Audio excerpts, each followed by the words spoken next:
Nosotros vamos a conversar con Raji Burham, que como ustedes saben es un especialista sobre todo en temas de computación, de registro de datos, de cómo manejar una data, ¿no es cierto?, para poder tomar decisiones. Y Raji nos va a contar esta vez por qué no tenemos un padrón único de personas que se quieran vacunar. Sí tenemos un padrón único de votación donde están incluidos todos los mayores de edad, pero no tenemos un padrón único de vacunación.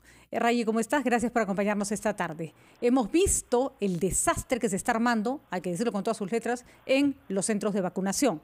Gente que no sabe cuándo le toca, gente que va cuando no le toca. Y estamos hablando, me imagino, de la población menos numerosa. Las personas de 80 años para arriba son los menos en el Perú. Cuéntanos, Rayi, por favor, ¿qué está pasando? Hola, buenas tardes. Buenas tardes.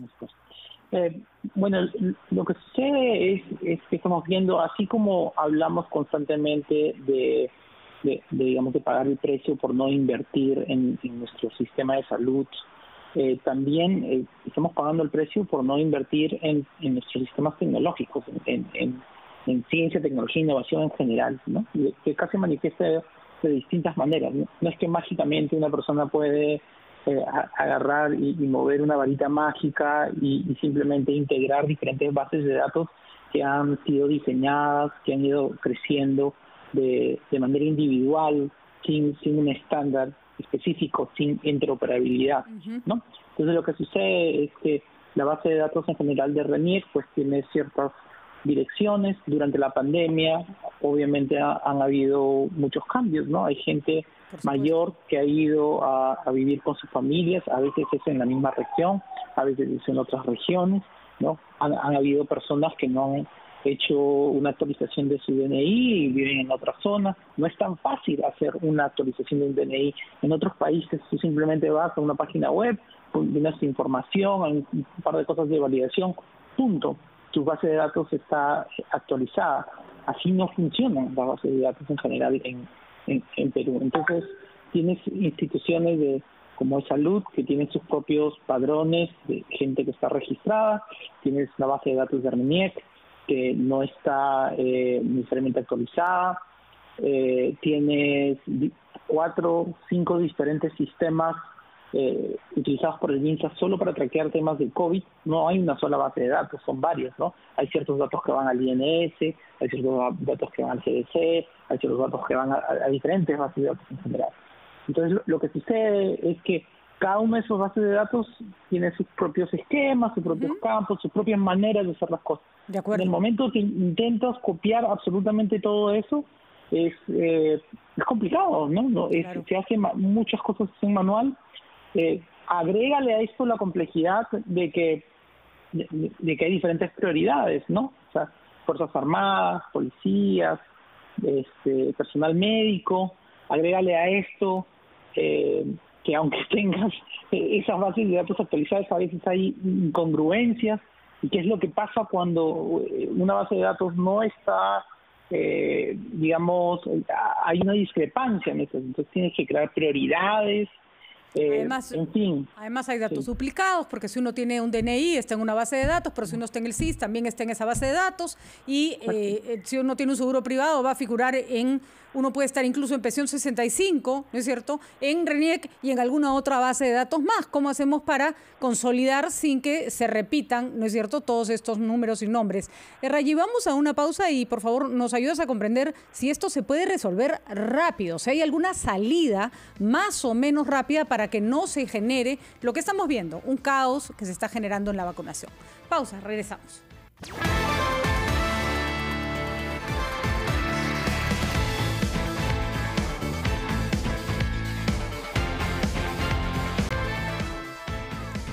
Son las 2:50 de la tarde y nosotros seguimos conversando con Rayi Burham, que justamente nos está explicando por qué es tan complejo para nuestro país tener tantas bases de datos absolutamente dispersas que obviamente nos están pasando la factura en un proceso de vacunación masiva como este. Siempre hemos dicho, el Perú tiene buena experiencia en vacunación, sí, pero una cosa es vacunar a niños recién nacidos, una cosa es vacunar a niños entre 0 y 3 años y otra cosa muy distinta es vacunar a todos los peruanos y que no se te quede nadie sin vacunar. Rayi, la pregunta era, ¿cómo hacemos porque si vamos a distintas bases de datos, vamos a tener duplicaciones, vamos a tener omisiones. ¿Se puede arreglar esto de alguna manera rápida o medianamente rápida para, para que conforme vaya avanzando la vacunación no vaya avanzando el problema? Sí, la otra manera de solucionar esto es básicamente preguntándole a la población, ¿no? Pidiéndoles que se registren, pidiéndoles que actualicen su información y dándoles las herramientas para que puedan hacerlo de la manera más fácil posible. De acuerdo. Entonces, el problema con esto es que normalmente, un país invierte en una infraestructura digital que te permite ir y, digamos, desplegar estos aplicativos a un nivel país. ¿Cuál es la diferencia de un nivel país de un país de algo más pequeño, ¿no? O sea, hacer un website que funcione correctamente para 300 personas, para 10.000 personas, 15.000 personas, es un reto totalmente distinto para tú sacar una página web donde digas, regístrate aquí para vacunarte, y de repente mágicamente tienes 20 millones de personas intentando accesar eso. No, se va a caer inmediatamente. Es otro tipo de tecnología. Entonces, ¿qué haces? Lo que haces es tienes que pagar y poner tus servicios, su página web, ese tipo de cosas, en un servicio de nube donde hay un proveedor que ya haya invertido en poder manejar tráfico a esta escala. De acuerdo. ¿No? Entonces, eso significa ir a los proveedores clásicos, Amazon, Google. Entonces, ¿qué sucede con esto? Que tiene un costo. Ellos prestan el servicio. Prestan el servicio, tú les pagas, son metodologías donde les pagas mensualmente por utilizar eso, sea cual sea el servicio que estás utilizando de ellos, y manejan todo ese tipo de tráfico, ¿no? El problema en ese caso es que, por ejemplo, para hacer un ejemplo muy específico, hace un par de semanas hicimos un hackathon con la BCP para poder hacer Open COVID Perú y básicamente hacer un chatbot por WhatsApp que tiene una conversación contigo y valida contra el RENIEC y ayuda a actualizar estos datos y tener un padrón al día, y simplemente chateando con un mensaje WhatsApp, ¿no? Sí. Exacto, un chatbot. Pero que este tipo de servicios, de nuevo, también tienen un costo mensual. Entonces, los modelos de negocio ahí son como 5 centavos de dólar por cada usuario por mes. Piensa 10 millones de personas utilizando eso y estás hablando de $500,000 al mes. Pero eso no parece mucha plata versus el desastre que te genera y el sobrecosto que te genera el no tener esta base de datos, ¿no? Exactamente. Entonces, tú y yo pensamos eso igualmente, que es un costo muy pequeño en términos de esas cosas, pero digamos tener esa conversación. Tenemos el código, se lo damos al gobierno y luego dicen, perfecto, esto es gratis, pero tiene un costo de estos de nube y tienes que ir y pagar estos servicios, y ya viene el presupuesto de alguna institución. Entonces no hay una institución en general que lidere eso, no hay un presupuesto específicamente asignado para ese tipo de cosas, y obviamente por la coyuntura se pueden asumir que hay intereses detrás de eso, que entran en todo este modo de burocracia pero que estamos acostumbrados, ¿no? Acabamos de escuchar con Omar Mariluz el procedimiento para cobrar el bono 600 y casi nos ha dado un ataque de ansiedad. O sea, primero tienes que ver cuál es el número final de tu DNI. Luego te va a llegar un número de 4 dígitos que tienes que marcar a no sé qué otro número con asteriscos y con numerales, y después te va a llegar otro código de 5 dígitos. ¿Sabes qué? O sea, yo no me podía imaginar que la cosa fuera más complicada, ¿no?